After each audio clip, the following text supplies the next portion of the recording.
Welcome to the Monster Energy Pro Downhill Series. This is the first podcast kicking off the series, and my name is Lars. I'll be one of the MCs of the Monster Energy Pro Downhill Series, and I'm privileged to be sitting here with the series director, Harper. What's up, Lars? Stoked to be here. We're actually coming to you from the Lars Tribus compound. There's some people who will be watching this who are familiar, some people who have hit the jumps right outside that window. So it's going to be good. Yeah, really excited. I mean, the 2024 season's just kicking off. We had the first Downhill Southeast Series race. Up at TTC. At TTC, yep. And then Bootleg Canyon in Nevada is going on as we speak. There's probably riders on course. Yeah. And coming up is the Tennessee National. Tennessee National, which I'll be heading off on Tuesday, going down to Tennessee National. This will be the first time that I'm not working at the Tennessee National. I am a full race dad. And that's not work. That's actually going to be harder for me. It's gonna I have to dial it back. I can't be so intense, but yeah, I'll be down there supporting my son and just supporting the whole event. It's going to be a lot of fun. I'm actually really excited about this because I never get to just go to a race. I'm always working. So this will be really fun this year, and it looks like, you know, Aaron and the boys down there have done a ton of work. I'm excited to see what this new venue layout looks like. Right down to the landscaping, which is wild. They've spent a bunch of time and money landscaping it, which will be cool. Track improvements are looking really great. I know that, like I said, just so much energy has gone into it. I know tons of people going to it too. I think registration is closing, you know, or maybe closed by the time people hear this. So if you haven't signed up, get on it. And I think that it's going to be like probably a huge turnout for that downhill. I think that the downhill race is going to be pretty intense, and I think that when you see the registration, it looks like the youth is really turning up at that one too. So yeah. I just saw the other night he posted the shop he's building. There's no question he's putting a lot into it. It's Aaron Gwynn, you know, he's going to go all in and put everything into that. So that's pretty cool. Definitely. I think that the fact that they're doing enduro this weekend, downhill and cross country next weekend and everything is such a wild undertaking, you know, for the first year of the new ownership and everything there. So I'm excited to get down there and support it. Yeah, good. Well, speaking of wild undertakings, I mean, Clay, we've been friends for going on over 20 years, and I've seen how hard you've worked bringing the U.S. Open of mountain biking to what it is today. Just exemplary work, surrounding yourself with an incredible team. And we've all been waiting for this day, and it's finally arrived. It's happening in 2024, the Monster Energy Pro Downhill Series. So tell us a little bit about this series and why on earth you wanted to do this. Well, I just had a lot of extra time on my hand. No, so this series, I've talked about it like on some other podcasts and recently on the Gravity Co-op podcast, but this series is not something we just thought of. This series has been in the works behind the scenes for, I would say, 5+ years. You know, we brought the U.S. Open back in 2017. I've been working with Mountain Creek on that national. I worked, like I said, on the Tennessee National a whole bunch. And we just had this weird position in the United States where we needed a full high-level series for athletes to aspire to and to have a points chase and to have a basically, we're really trying to create a platform for athletes to have a career in the United States, and we'll be a feeder to the World Cup. We have, UCI classification for definitely the first 3 events, and we're working to get it for the U.S. Open. That's kind of a longer story. That historically the U.S. Open has not been able to be sanctioned due to its open class nature, but we may be able to work through that with them. But overall, the vision is. And I say the vision, it's not my vision. There's tons of people. You've been part of this. Nico Mullally and I have spent just hundreds of hours talking about it. He's probably sick of listening to my voice. And so many people have helped get us to this point. And it's a new beginning. You know, we haven't had a national points series chase for all categories of athletes from amateur to pro it's probably been, I think, 2015 or 2016. Yeah, almost a decade. Yeah. Right? And so there's a lot of people out there asking for that, and then just to bring the consistency to it. So it's been spoken about a bunch, but I guess we'll touch on it really quickly since this is our podcast and this is, you know, our race series. But what we're really trying to bring with this unified series like this is consistency in track markings, registration process, points chase, athletes having a ladder to climb that's consistent, and accolades. You know, you want to be the Monster Energy Pro Downhill Series champion, whether you're a 13-year-old Cat 1 racer or you're a pro, and this is your, you know, how you make your money. Yeah, it's one of the coolest things that I've seen you do. You really started bringing it to life with the U.S. Open of mountain biking, right? With the Grand Bomb and getting kids, like really just getting kids feeling like really embedded in it. And now we are seeing an incredible upsurge of talent. Totally. And, you know, I think having a series where the non-elite, just the everyday rider through all categories can compete at a national level and have a national rank just like they do in motocross and BMX and other two-wheeled racing sports, really almost every other sport. It's gone away since the Norba days. And you're bringing it back. The Norba days. So I'll say this. Don't catch me saying I'm bringing back Norba Nationals too much, right? Because I'll be held to a standard. Yeah. 20,000 people. Yeah. I'll be held to a standard that was a moment in time. Like, right? Like, man, Norba Nationals, like, when I think about how lucky I was to be born at a certain time, like to be able to experience that, even though I was kind of almost on the tail end of it, but I did catch some of the giant events at Mount Snow and in Deer Valley and stuff.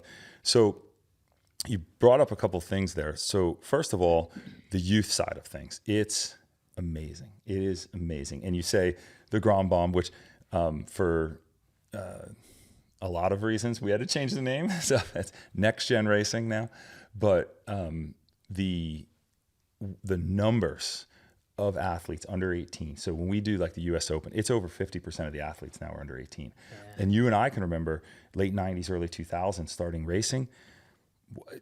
I would say if we had 20 guys there under 18, you know, like it just didn't happen. You know, it was just wasn't the way the sport worked.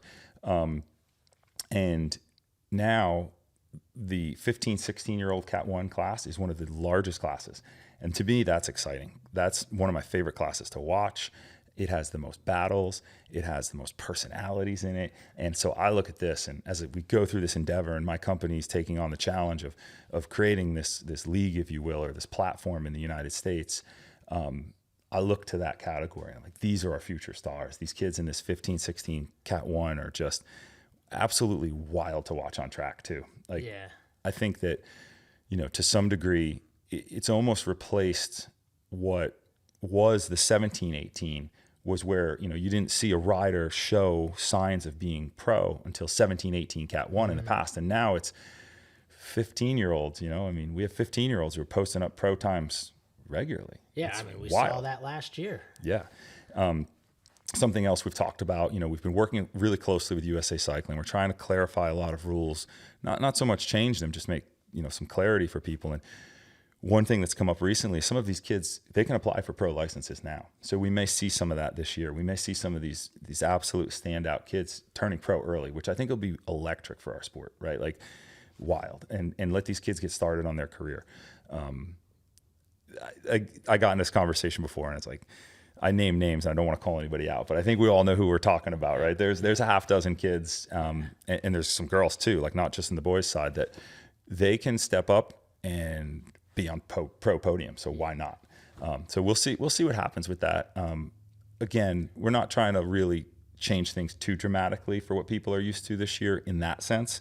More so, it's the product. Like, we want people to feel like they're racing a series and they're part of like a league, if you will, that is delivering a lot of value to someone who's dedicated their life to be an athlete. Yeah. And that's kind of what I think about when I work on a lot of this. Like, you know. Yeah, so let's talk about the series. 2024, it's the first series first year for the series.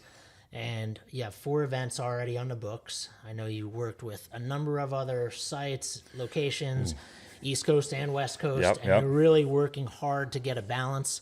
So you've got 4 venues locked and loaded this year, starting with Rock Creek.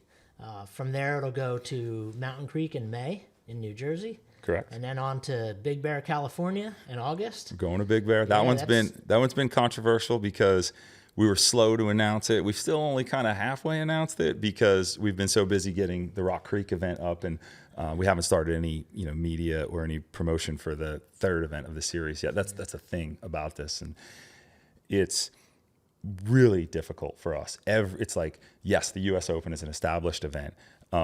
Rock Creek's a venue we've done events at. Mountain Creek, kind of, yes, an existing event, but still new. And then Big Bear, the last thing there was the U.S. Open. It's been 5 years.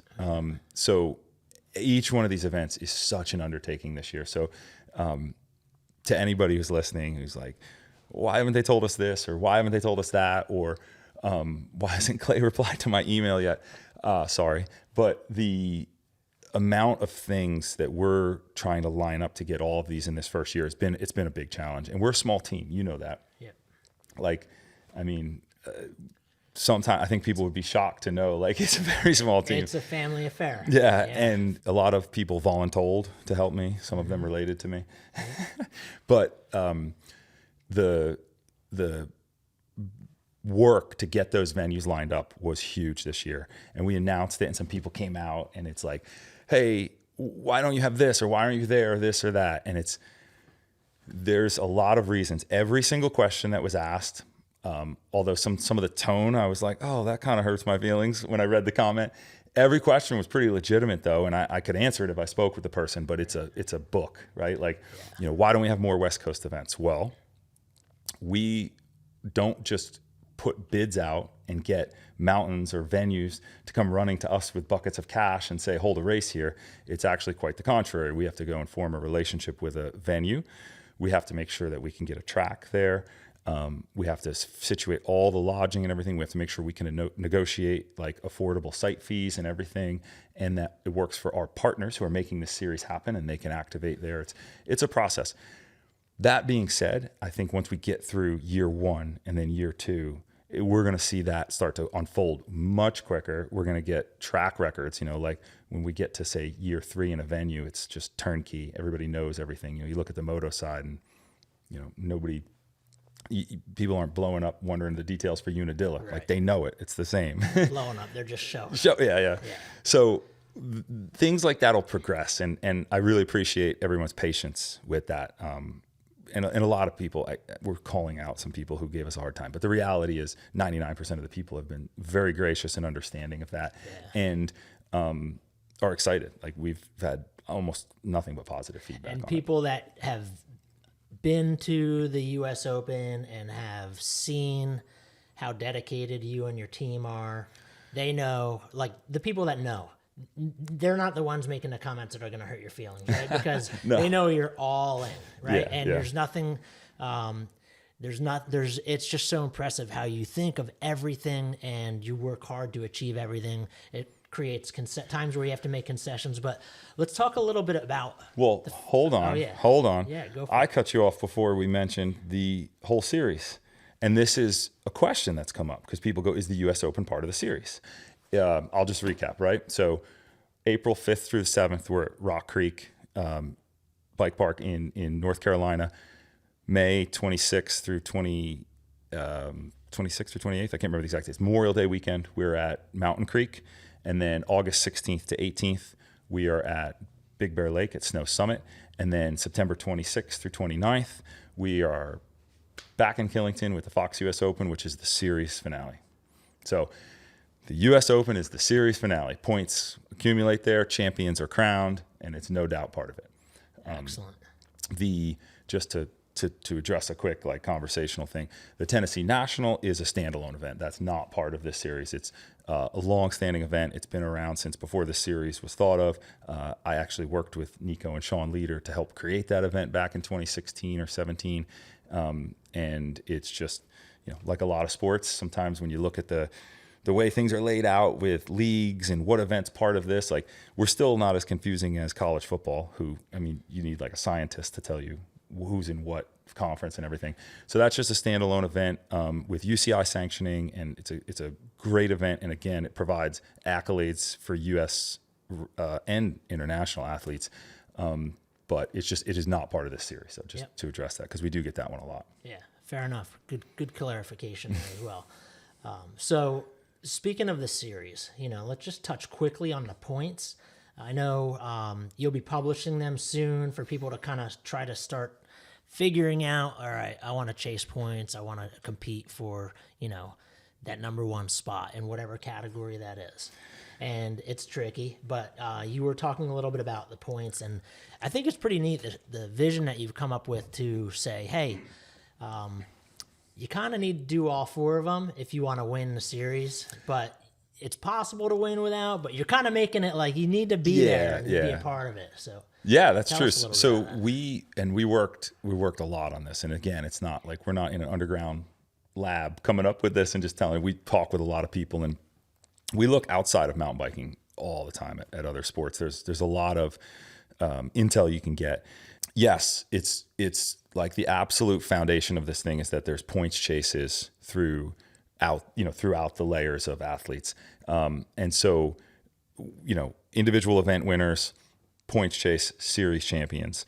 And that starts, with our amateur groups, right? So even the Cat 2-3s this year and the Cat 1s, every category will have a points chase. And to your point of the actual structure of it, yes, we haven't released that yet. We have been working with, again, Nico, who is an honorary board member, I would say, of the Monster Energy Pro Downhill Series. He's helped me with so much in the background, and all the data that was learned from Downhill Southeast over the past few years, right down to structuring points, has really, really been helpful with this. And so the points structure is very similar to Supercross, but we're going to be, I believe, and I believe it starts at 50. It's 50 points for the winner, and then it comes down. There's a little gap, another little gap, and then it's 1 to 1 to 1 down all the way, I believe, through 45th place, and then after that it's 1 point. So with only 4 races, it's hard to design a point series that makes a good race. So we've tested this thing a bunch. We think we have it, but there's a chance we have to make adjustments for next year. But the goal is that it's going to be hard to win if you don't race all 4. That being said, somebody could win 3 of them and, not show up to the other one. And then it'll depend how other athletes do. In the pro category, my guess is you wouldn't be able to pull that off, but it's potential in the amateur category that somebody could take a win without being at all the events. And I think that's okay, because as an amateur traveling the country to race a national series is really hard. Like it's super difficult. What is awesome about this and what I get excited about is telling the story, right? Like and we can tell it across all categories, like the story of who's leading the points and like what happened. And, the sport is story. And it needs like a little bit of controversy. It needs some heartbreak. It needs some win. And, without that points chase really being important in the US over the past 8-10 years, I think we've lost the narrative. Mm-hmm. So the goal is to bring back this narrative, and we're introducing red plates into the series. So like everybody's going to know who's the series leader, and we're going to do that all the way down through the amateur category. So like it's going to be a badge of honor. You could be cool. you could be a Cat 2-3 guy, and hey, maybe you had that red plate for one race and you lost it, but you're putting it on the wall. And when you're at the race spectating, that'll give you so much more to understand. When you see the red plate come through, you might not know who that person is, but you're going to know that that's the series leader. You're killing me, because now all I want to do is race. I don't think I'm going to be helping you on the microphone. Well, the good news is this. The guy that orders the number plates, so I could get you a red plate. Yeah, just like an honorary one. So me ordering... leader of my own... Number one, self-proclaimed leader of myself. Points. It's like I'm always the world champion, and I'm the only one in my backyard. You know what I mean? Yeah. So you just order a bunch of red 69s and you got everybody covered. See, the thing is about me ordering you one is that's 100% guaranteed. You got to go out there and race. You might not get it. One of those. Yeah. So anyway, so I think that that's as much as we can really lay out right now. The pro category is going to have a cash payout at the end for the point series. The whole prizing in the amateur group is going to be you're going to receive plaques for each individual event you win. We've moved away, with the U.S. Open. Prizing was such an important thing for years and years and years, and it's become very difficult with the industry, like extremely difficult. It's stressful for my team. It tests our relationships with some of our sponsors when we need this huge prize purse of product for the amateur classes. We maintain the prize purse, the cash prize purse for the pros. These people, it's a career. But in the amateur classes, we're going more, and I've had a lot of people request this actually. We're going more with plaques and like memento, and it's like we have custom plaques coming. It says like, you won at Rock Creek of the first round of the Monster Energy Pro Downhill Series. So cool. And that's like, on a lot of levels, it means a lot. And it puts us in a position to really, again, just tell that story and create that, want, when you are a kid and you're racing and you have one of those and you hang on your wall and you have a friend that comes over and he's like kind of likes mountain bikes and he sees you have an award and he's like, what's that? And next thing you know, that kid's coming to a race and he wants one. So again, we're really looking outside of mountain biking at how do we tell story about the sport? How do we tell the story about the sport? And in the US, that just hasn't happened. So that's an underlying goal of a lot of things. So Yeah, it's kind of a thing. I don't think people know that I think that much about that, but I don't sleep a lot either. So No, it's very cool. And, I spent the last decade helping run a BMX track, and there's a lot of learning by from there too. helping run, I've seen you.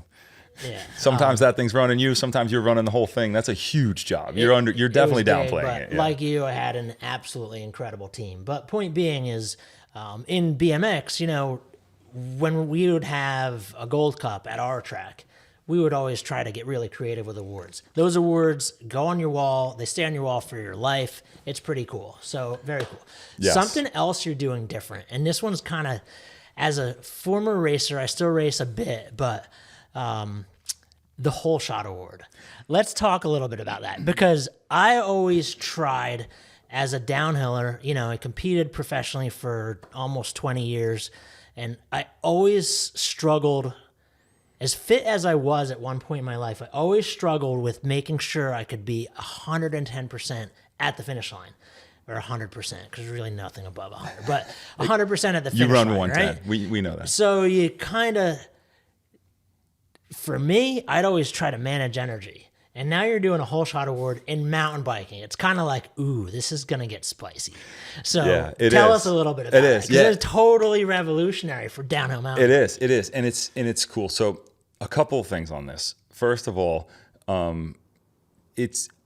I've had kind of a vision about doing things like this, and this is something that's been formulating as an idea. And John Wells, who everybody knows from SR Sun Tour, who's going to be a significant partner of the series this year, he came to me and he presented it as like a polished idea, and I was like, oh man, like that's sick. We have to do that. And so yes, it's going to be the SR Sun Tour Whole Shot Award. It's going to be at each round. It's the fastest first split across all the categories. It could be won by a kid, who knows, it's funny conversation, because a lot of people have said to me, dude, the guy who wins the pro class is going to win the first split. Just look at the data. I'm like, I don't know. We'll see. Maybe that's the way it goes. Maybe not. But either way, it's going to be really fun. It's something you're going to get to talk about in the corral, when you're down there running the live show, and people, we have hundreds of people standing around you.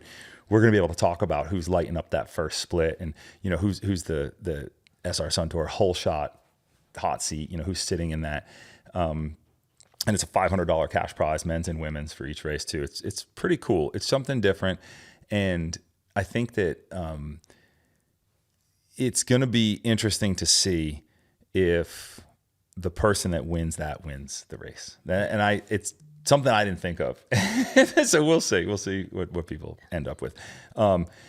And I think that it's going to also be really interesting when we have something to talk about, right? So we're going to do these podcasts. We're doing a pre-podcast. We didn't address that. We're going to do a pre-race podcast. We're going to do a post-race podcast.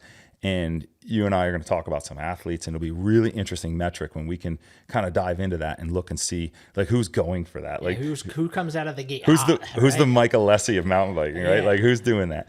There's some other things too. We can also start to look at scratch time, right? That's something that's been brought up to me, and that is heritage of the U.S. Open. So scratch time is something, I believe the French Cups do it, and it's an award for the fastest time across all categories, which is the true testament, and typically speaking, it's going to be your fastest male pro, but sometimes, it's a story when somebody comes out of the 15, 16-year-old or something crazy. Yeah, something crazy. So more things that we're going to look at and dissect and really try to tell the story of the competition throughout the year. Very, very cool. Let's talk a little bit about Rock Creek. It's the first venue. It's coming up. They were the host of the national championships last year. They're going to be hosting it this year as well. Pretty young bike park as far as bike parks go. I think it just opened in December of 22. December of 22, yeah. Yeah. So you chose that as the first of the Monster Energy Pro Downhill Series. So tell us a little bit about the venue. Yeah, so Rock Creek is actually like the new kid on the block for downhill bike parks. And it's pretty interesting. They opened just, 1 year and a few months ago. I was part of the team that brought national champs there for USA Cycling in year one. That was a rodeo. That was one of the most difficult events I've ever pulled off, national champs at a first year bike park, but it came together. It was fun. The venue is awesome. It's such a different place, and for those who don't know, Nico Mullally is part owner in this with Dave Lamont, a local down there in that area who also is partners in the bike park with him. And these guys and their team, Callie, David, everybody, they've done an incredible job. They have 2 bike parks down there now, Canoga and Rock Creek. And it's not like what a lot of people are used to. It's not a ski resort, right? It's wild. It's got like a rawness to it that when you get there, but it just feels good. It's a good venue. And we really work well with the venue. So Nico came to me and he said, hey, we want to host one of your events, which is great because like we said a few minutes ago, it's really hard to get venues. And so when you have somebody who's in the sport, an established pro, a team owner, a bike company owner, now everything Nico's doing, and he wants to see this there, it's really good. And it helps make things easy. The track that we're going to run is going to be a variation of the track that we used for national champs last year and different from this coming year in August. Same bones, same start, same finish. So we'll have that big finish jump. We have a new start house coming in. We'll be the first ones to use that. It's in a new location. And then throughout the track, we have some differences. Nico built that track very purposely to be a racetrack where he could plug and play and move things, like move an elbow of a turn this way, move it that way. And I spent some time down there with him last month and just kind of analyzing the track. And we made a bunch of changes, some cool stuff. Like there's a full steep new section that's just going to be loam with a brand new bridge and a new approach to an existing hard section of the track. I don't want to say too much. People will see this on Track Walk. We kind of tried to keep some of it a secret, but I think that people saw us working in there. So, but it's a fun track and it's really works for what we're trying to do now, which is run one track for everybody. This is what we've done at the US Open for the past few years, and it's made we had a lot of pushback to it in the beginning because to some degree it makes us dial back the pro track. Not so much. Basically, we just make sure that there's ways to get down and around everything. You can ride this whole track without hitting any of the hard lines. No drops are mandatory, no jumps are mandatory. Everything's rollable, or you can go around it.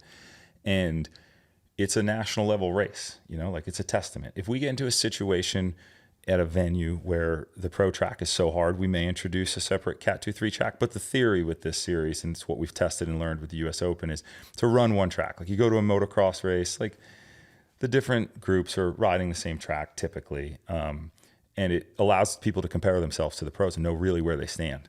Correct. And that's the number one thing about it. And then as far as difficulty, this track has some sections that are difficult. You get yourself in trouble real quick if you bite off more than you can chew. But you can also, like I said, you could take the roller routes on everything, and it's still fast and fun. But the goal for me and for my team and what we've been doing is to create a race between the riders more so than a race between the athlete and the track. We're not hardline. We're not trying to be. We want to see tight racing times. We want to see, at the US Open, just think you were there. You orchestrated it, right?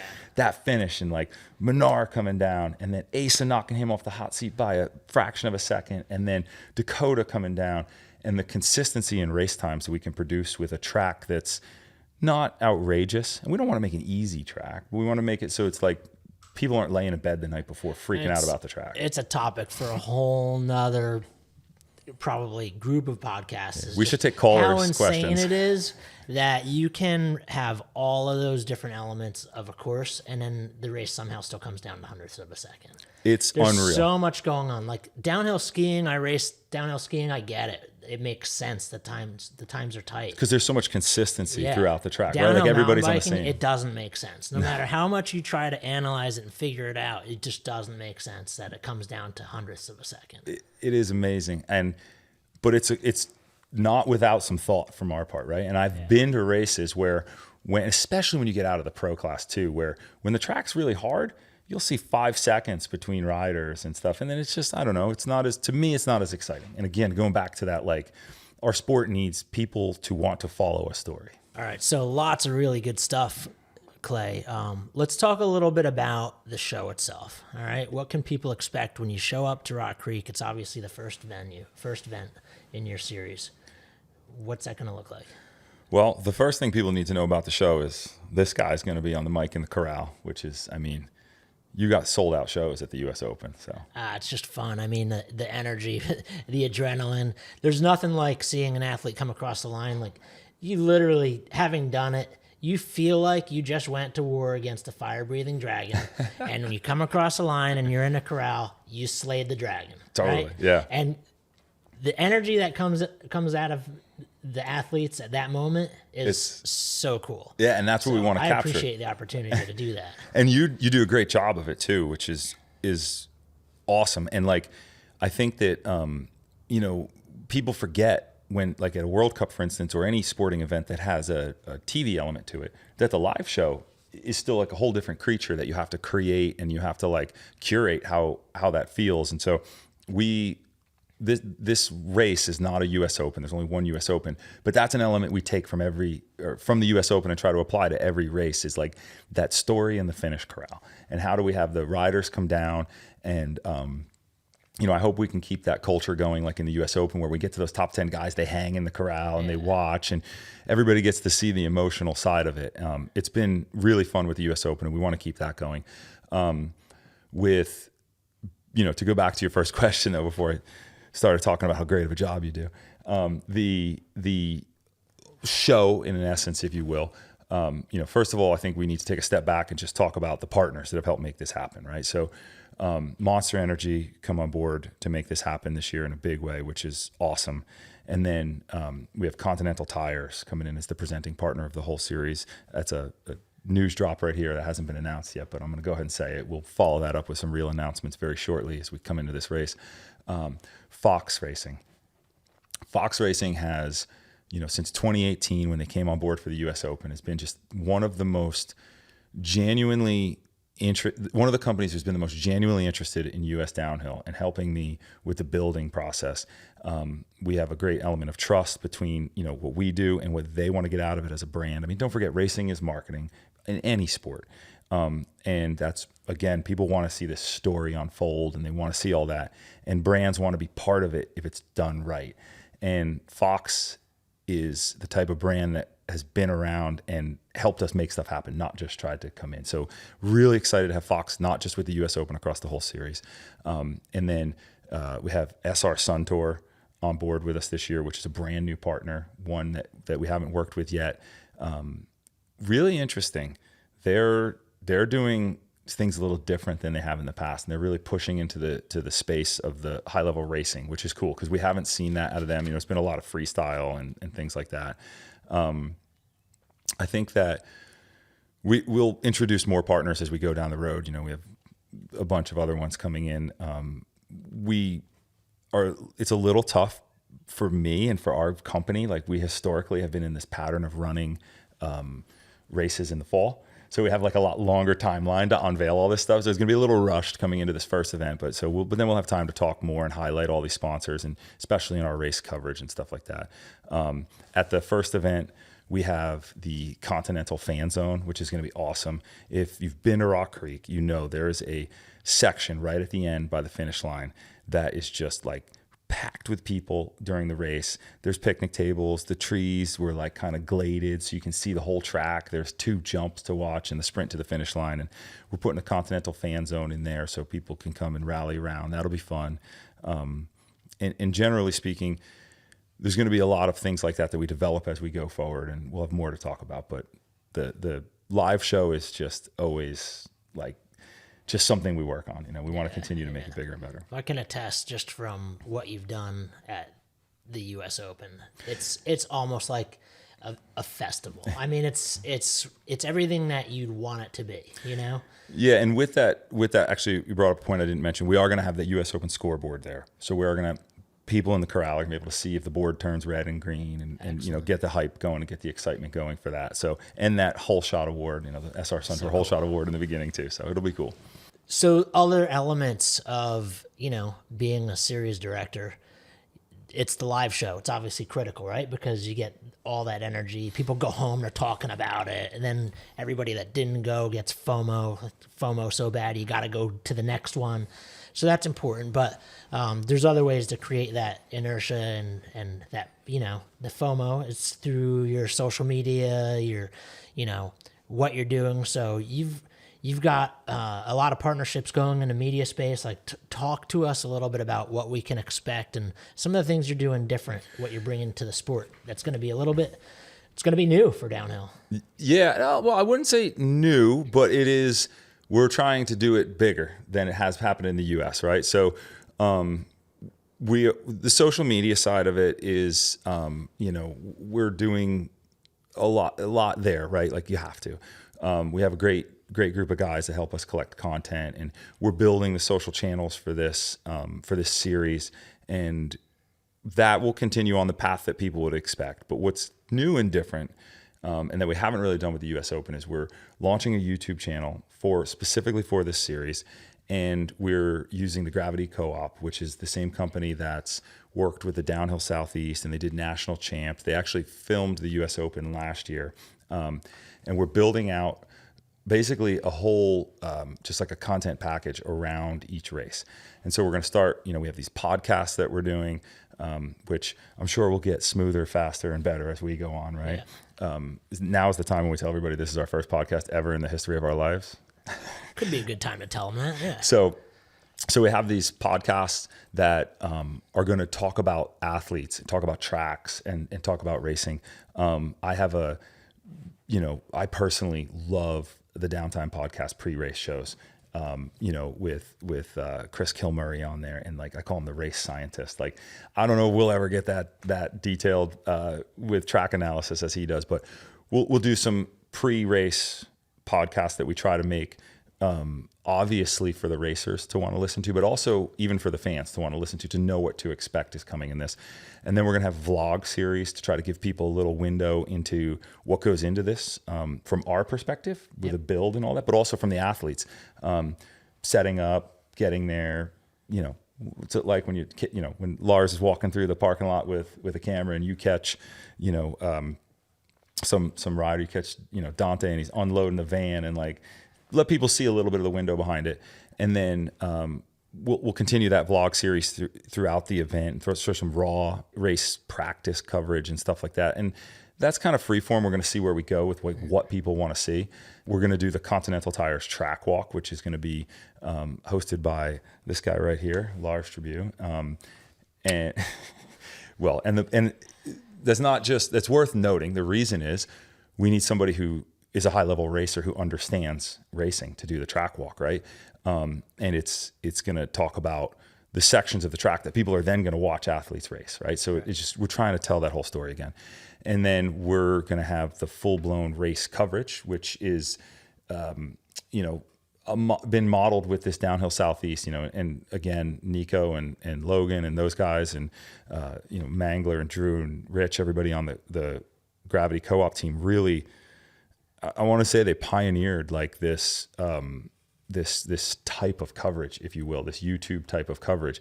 And we exist at a level where we don't have a budget like a World Cup. We don't have Discovery, but we want to tell the same story, right. And we want to show the same, like level of introspect into it, so people can see what's happening, graphics and the storyline and everything. We do the best we can with the amount of time we have, right? So like we show the top athletes, we can't show everybody, but it's good. And we're going to continue to push the boundaries with that and develop that. And we have now a series to do that across. And so that's like the main component. And then we also have post-race podcast, and we're doing something new this year. We're trying to give people more insight into athletes' minds. And so we're introducing a post-race press conference. Again, I think people know I'm a huge moto fan, so we're sort of emulating like a Supercross press conference. It's going to be pretty interesting to see. I think that it's funny. I think some of the athletes are going to be like taking your cat or dog to the vet. They're not going to want to go. They're going to be like, we're going to like prod them into the tent, sit here, answer some questions.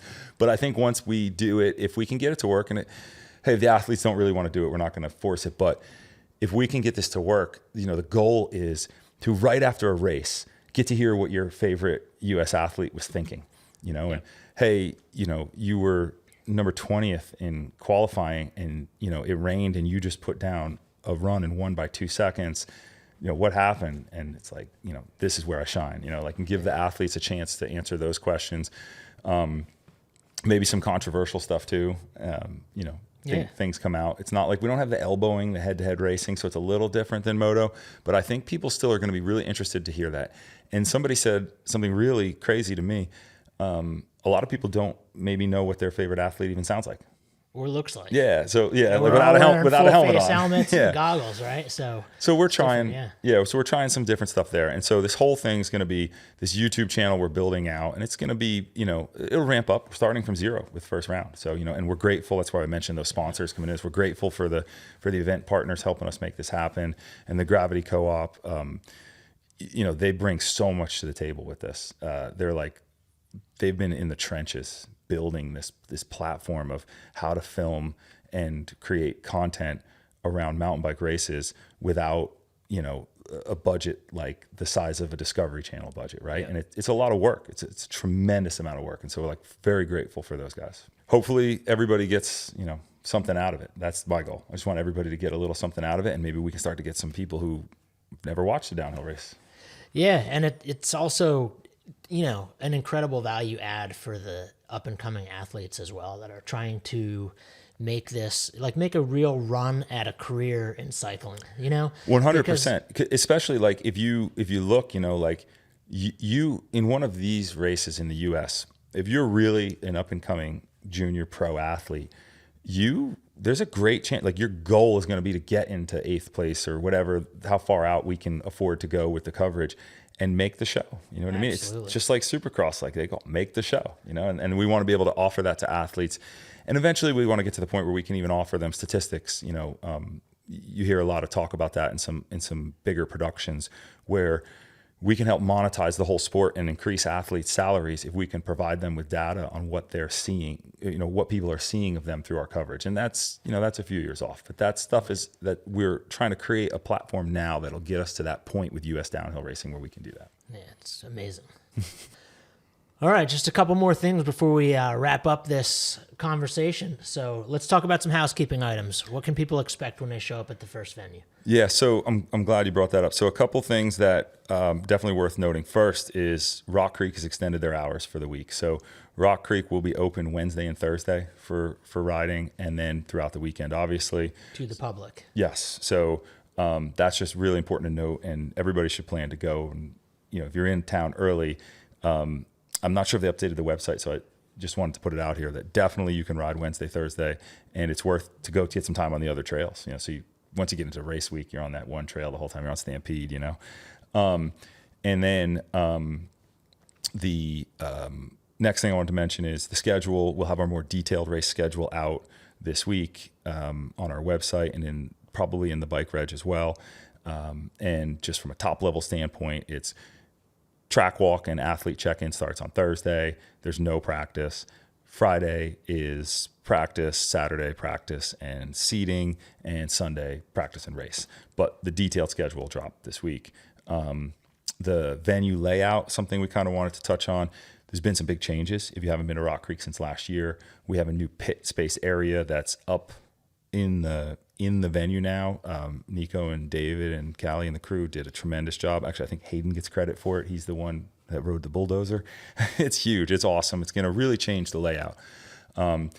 We have the food trucks coming in, which is going to be great. We have the whole pit row where we'll have athletes and teams up in the venue now, but then we'll also have our partners up there. And then we can touch on that too, like the actual pit space.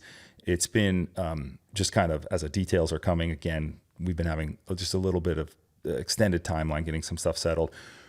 We had to go through the process of getting all of the event partners and sponsors set up, and then the pro teams. And so we will have more pit space up in the venue area for people. And then there'll be obviously just, self-serve tent space available down in the lower lots that anybody can access. But that real nice pit space, it's awesome. Trust me, you want to be up there if you can. We'll have information on that out this week too, for people to be able to purchase those 10x10s for private use up there as well, not just the pro teams. And then that kind of transitions us into camping, where Rock Creek is not open for camping, so there's no overnight camping.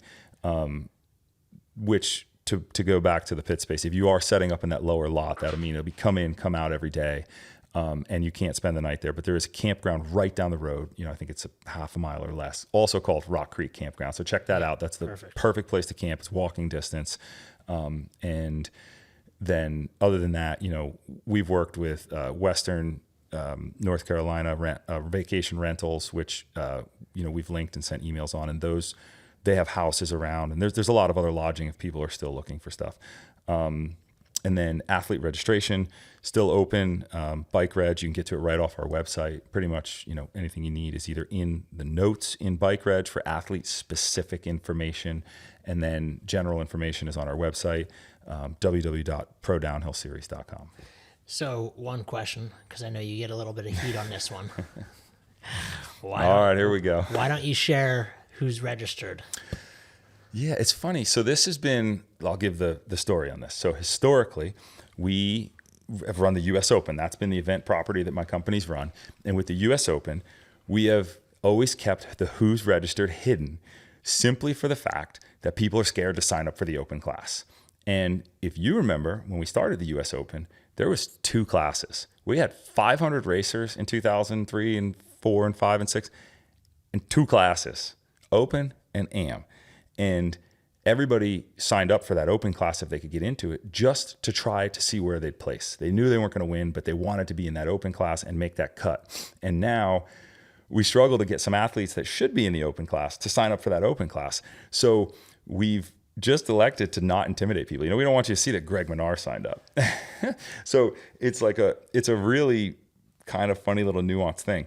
But just this week, I've had half a dozen people ask me this. So I think that, I don't know, what do you think? Should we open it up? Maybe like people comment on this thing. Let me know if we should open it up, and we'll open up the display if enough people ask for it. If you don't want to know, say that too. Maybe I'm not the only person. I say you need to liberate it. Open it up. Open her up. All right. Open her up. Yeah. Let's see what the people want. Yeah. Sweet. Or chime in. That's what I'm saying. Chime in. Tell us. Chime in. Yeah. Tell us. I mean, I'd rather have people complain that I haven't opened up the who's registered than that I don't have enough West Coast events. Valid point. All right, so that's a wrap on the first podcast, kicking off the Monster Energy Pro Downhill Series. Clay, thank you so much for all the work that you're doing. We couldn't thank you enough. So it's not just me. Yeah, so what do we do now? Well, everybody needs to follow along, right? So we got Pro Downhill Series on Instagram, Monster Energy Pro Downhill Series on Facebook and YouTube. And the YouTube, that's the number one, place we're trying to drive people to starting this week. Like, you could be follower number 1. We are launching that bad boy. So that's it. We don't have anything else to say. I think it's time to go racing. All right, let's go racing.